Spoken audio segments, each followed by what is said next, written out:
आज मी जाणार होते माझ्या जुन्या मैत्रिणीला भेटायला. असं म्हणतात की रक्ताच्या नात्यापेक्षा मैत्रिणीचं नातं हे श्रेष्ठ असतं. तसंच आमच्या दोघींचं नातं आहे आणि खूप छान माझी मैत्रीण आहे. आणि ही आहे पोलीस कॉलनी. इथे मी 7 वर्ष राहिलेलं आहे. चला म्हणलं जात ते पण बघून जावे. जुन्या आठवणी एकदम ताज्या झाल्या आणि नंतर मी तिच्या घरी गेले. तिला काही सांगितलं नव्हतं, मी फोन वगैरे काय केला नव्हता. तिला अचानकच जाऊन सरप्राईज द्यावं म्हटलं. तिने मला बघून खुश झाली आणि मी पण तिला बघून खुश का झाले. एकदम आमचं खूप हसणं वगैरे झालं, मस्तपैकी गप्पा वगैरे मारणं झालं, छान अशा गप्पा वगैरे रंगल्या होत्या. आणि होतीची मुलगी आणि माझी मुलगी एक क्लासमेटच आहेत. त्या दोघींची पण छान मैत्री आहे आणि त्यांच्याबरोबरच आमच्या दोघींची ही मैत्री खूप छान झाली.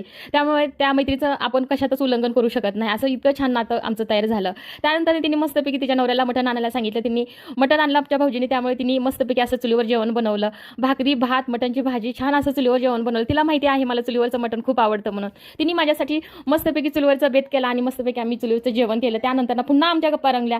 गप्पामध्ये वेळ कसा गेला आणि जुन्या आठवणी काढत काढत आनंद कसा गगनात महिना असं झालेलं होतं. खूप छान वाटलं तिला भेटून. नंतर मी पुन्हा माझ्या घरी येण्यासाठी निघाले. तर आजचा दिवस माझा असा गेला. भेटू उद्याच्या ब्लॉगमध्ये. तोपर्यंत बाय.